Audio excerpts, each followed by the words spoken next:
शब्द। तुझे भरोसा नहीं ना, तो फिर जा अपने कमरे में जाकर देख, तेरे पलंग के नीचे तुझे तेरी माँ की हड्डियाँ मिलेंगी।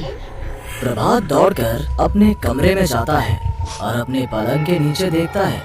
वहाँ पर सचमुच एक कंकाल पड़ा हुआ था और उसके शरीर पर जो कपड़े थे वो प्रभात की माँ के थे।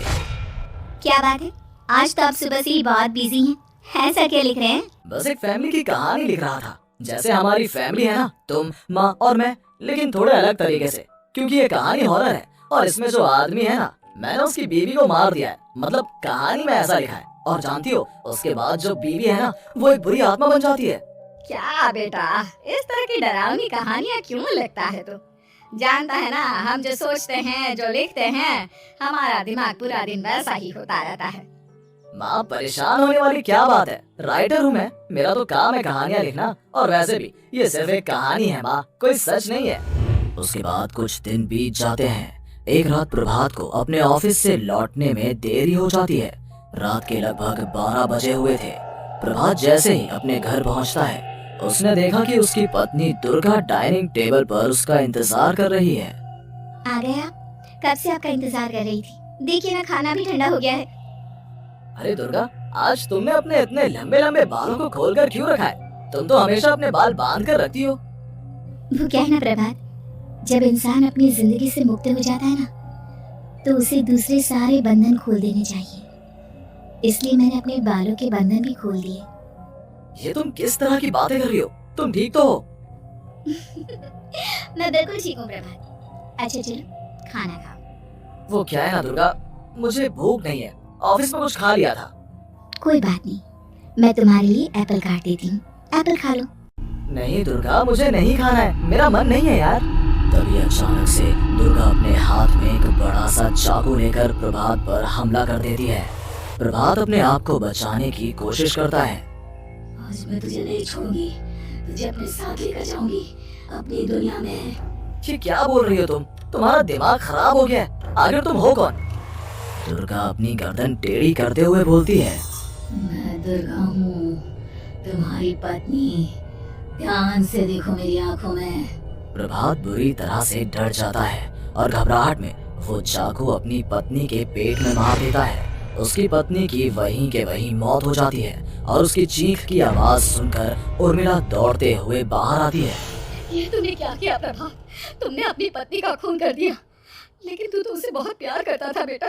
तूने बहू को क्यों मार डाला? माँ, ये आपकी बहू नहीं थी, इसके अंदर कोई बुरी आत्मा घुसाई थी। मैं नहीं जानता ये सब कैसे हो गया, लेकिन वो मुझ पर हमला कर रही थी, मुझे मारने की कोशिश कर रही थी। माँ, मैंने कुछ नहीं किया। ये तूने क्या कर दिया बेटा? दुर्गा ने मुझे कहा था कि वो तेरी कहानी को उस कैरेक्टर की तरह एक्टिंग करके तुझे डराने की कोशिश करेगी। अरे वो तो तेरे साथ मजाक कर रही थी। हे भगवान, ये क्या हो गया? इसका मतलब दुर्गा। लेकिन माँ, मैंने जो कहानी लिखी थी उसमें भी ऐसा ही हुआ था। उस औरत ने अपने पति के साथ मजाक किया और गलती से उसके पति ने उसके पेट में चाकू मार दिया। मेरी कहानी सच कैसे हो सकती है? माँ, मुझे बहुत डर लग रहा है। अब ये सोच, दुर्गा की लाश का क्या करें हम? अगर गलती से भी ये बात बाहर फैल गई ना, तो तुझे पूरी जिंदगी जेल की सलाखों के पीछे रहना पड़ेगा। एक काम करते हैं माँ, हम घर के पीछे वाले बगीचे में उसकी लाश को दबा देते हैं। अगर कोई पूछेगा तो कह देंगे कि उर्मिला अपने मायके गई और फिर एक दिन हम भी अचानक यहाँ से कहीं दूर चले जाएंगे। कोई नहीं आएगा हमें पूछने, कोई नहीं आएगा माँ, बाद में जो होगा हम देख लेंगे।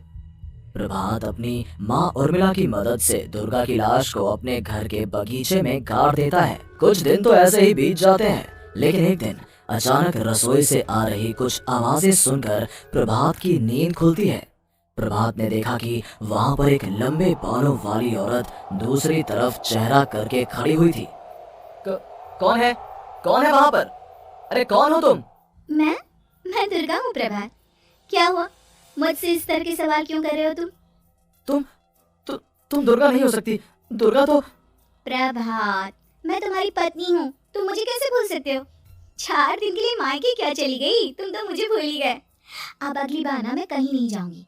पता चला तुमने तो मुझे पहचानने से ही इनकार कर दिया। नहीं, तुम दुर्गा नहीं हो सकती। तुम दुर्गा हो ही नहीं सकती। मैं जानता हूँ ये सब क्या हो रहा है। मैंने अपनी कहानी में लिखा था कि उस आदमी की पत्नी की मौत के बाद एक बुरी आत्मा उसका रूप लेकर उसके घर में आ जाती है। तुम वही हो ना? और अचानक से खूबसूरत दुर्गा का चेहरा काला पड़ जाता है। उसकी आंखें लाल हो जाती हैं और पूरे शरीर पर बाल, लंबे नुकीले नाखून, उसके दोनों पैर उल्टे हो जाते हैं और बेहद डरावनी आवाज में वो चिल्लाकर कहती है, बुरी आत्मा, मेरा खून करके मुझे अपने ही घर में गाड़ कर तू मुझे बुरी आत्मा कह रहा है?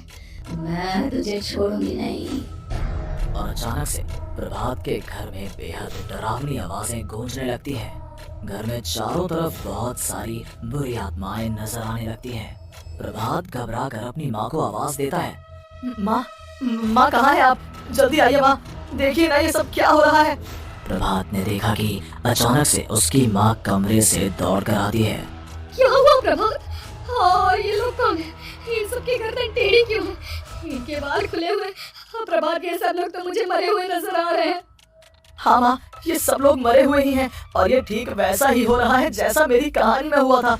लेकिन मेरी कहानी के हिसाब से तो आप भी। अचानक से उर्मिला का रूप बदल जाता है। वो भी एक डरावने साए की तरह बन जाती है और बेहद डरावनी आवाज में चिल्ला चिल्ला कर कहती है, मर गई तेरी माँ। जानता है, कल रात जब तू सो रहा था ना, तो मैंने उसके शरीर का सारा खून पी लिया। अब बस हड्डियां बची है उसके शरीर में। नहीं, ऐसा नहीं हो सकता, ऐसा बिल्कुल नहीं हो सकता। मेरी माँ नहीं मर सकती। तुझे भरोसा नहीं ना, तो फिर जा अपने कमरे में जाकर देख। तेरे पलंग के नीचे तुझे तेरी माँ की हड्डियां मिलेंगी। प्रभात दौड़कर अपने कमरे में जाता है और अपने पलंग के नीचे देखता है। वहाँ पर सचमुच एक कंकाल पड़ा हुआ था और उसके शरीर पर जो कपड़े थे वो प्रभात की माँ के थे। माँ, अब मुझे कुछ करना पड़ेगा। लेकिन मेरी कहानी में लिखा था कि माँ की मौत मेरे हाथों से होगी, पर माँ तो पहले ही मर चुकी है और वो बुरी आत्मा मुझे भी मार देगी। नहीं नहीं, इससे पहले कि वो मुझे कुछ करे, मुझे उसका काम खत्म करना होगा। प्रभात अपने हाथ में बड़ा सा चाकू लेकर उस बुरी आत्मा पर हमला कर देता है जिसने प्रभात की माँ का रूप लिया हुआ था। और अगले ही पल वो नीचे गिर जाती है और उसके शरीर से खून बहने लगता है। ऐसा नहीं हो सकता, एक बुरी आत्मा के शरीर में तो खून होता ही नहीं है। तो क्या सच में मैंने अपनी माँ को मार दिया? लेकिन अभी कुछ देर पहले तो फिर वो कंकाल किसका है? और ये कौन है? मैं पागल हो जाऊंगा। और अपनी माँ की लाश, इसका मैं क्या करूं? लोग पूछेंगे तो मैं क्या जवाब दूंगा? तभी वहाँ पर दुर्गा का रूप लेकर जो आत्मा थी उसने प्रभात से कहा, गाड़ दे अपनी माँ को ले जाकर उसी जगह जहाँ तूने मेरा खून करके मुझे गाड़ दिया था। जा, चला जा। घबराया हुआ प्रभात पागलों की तरह अपनी माँ की लाश को लेकर बगीचे में गाड़ देता है। प्रभात की हालत पागलों जैसी हो जाती है। वो अपने आप को अपने घर में बंद कर लेता है। कहानी के हिसाब से तो आगे ये हुआ था कि कहानी लिखने वाले ने उन बुरी आत्माओं से डरकर आत्महत्या कर ली थी। तो क्या मैं भी मर जाऊंगा? क्या मैं भी आत्महत्या कर लूंगा? एक काम करता हूँ, मैं अपनी कहानी का अंत बदल देता हूँ। हाँ, ये मैंने पहले क्यों नहीं सोचा। मैं लिख दूंगा कि कहानी को लिखने वाला आत्महत्या नहीं करता, बल्कि कहीं दूर जाकर नए सिरे से अपनी जिंदगी शुरू करता है। यही सोचकर प्रभात ने अपनी लिखी हुई कहानी को बाहर निकाला और उसे पढ़ना शुरू किया। ये देखकर वो हैरान रह गया कि कहानी का क्लाइमैक्स तो किसी ने पहले ही बदल दिया था। ये क्या? इसमें तो लिखा हुआ है कि आखिर में उस लेखक की पत्नी और माँ दोनों बगीचे में जिंदा दफन थे। बुरी आत्माओं ने उनको कैद करके रखा था और वो लेखक अपनी माँ और पत्नी दोनों को जिंदा बाहर निकाल लेता है। लेकिन ये सब लिख किसने दिया? प्रभात दौड़कर बगीचे में जाता है और वहाँ पर खुदाई करना शुरू कर देता है। प्रभात देखता है कि वहाँ पर लकड़ी के 2 बड़े संदूक हैं और उनके अंदर से आवाजें आ रही हैं। प्रभात बचा लो मुझे। अगर थोड़ी देर और होगी तो वो मुझे छोड़ेगी नहीं। बेटा देखो, मैं इस बक्से के अंदर बंद हूँ। प्लीज मुझे बाहर निकालो। वो बुरी आत्मा किसी भी वक्त मुझे मार डालेगी। प्रभात वो दोनों बक्से बाहर निकालता है और अपनी पत्नी और माँ दोनों को आजाद करवा लेता है। लेकिन तभी वहाँ पर अचानक से एक बेहद डरावनी और खौफनाक दिखने वाली औरत आ जाती है। मुझे क्या लगा था इतनी आसानी से अपनी पत्नी और माँ को बचा लेगा? बस 5 मिनट और उसके बाद अमावस का चांद आसमान में आने ही वाला है। लेकिन तूने इन दोनों को बाहर निकाल लिया, अब तुझे मरना होगा। नहीं, मैं जानता हूँ मैं नहीं मरूंगा, और अब आगे क्या करना है ये भी मुझे पता है। प्रभात ये बहुत खतरनाक है, हमें मार डालेगी प्रभात, चलो यहाँ से। नहीं दुर्गा, अब मुझे अच्छी तरह से पता चल चुका है कि इस बुरी आत्मा से हम कैसे पीछा छुड़वा सकते हैं। और इतना कहकर प्रभात अपने हाथ में पकड़ी हुई सिंदूर की थैली उस बुरी आत्मा के ऊपर उछाल देता है। कुछ ही देर में वो जमीन पर गिरकर राख में बदल जाती है। ये सब क्या हो रहा था बेटा? ये सब तुम्हारी लिखी हुई इस कहानी की वजह से हुआ है ना? नहीं माँ, पहले मुझे भी ऐसा ही लगा, लेकिन बाद में पता चला कि बरसों पहले हमारे इस बगीचे की जमीन के अंदर किसी को जिंदा गाड़ दिया गया था, और बस उसी औरत की आत्मा हमें परेशान कर रही थी। उसी ने मेरे शब्दों में जान डालकर उस कहानी को जिंदा कर दिया था। मुझे माफ कर दो प्रभात, मैंने आपकी कहानी के साथ छेड़छाड़ की थी और उसे बदल दिया था।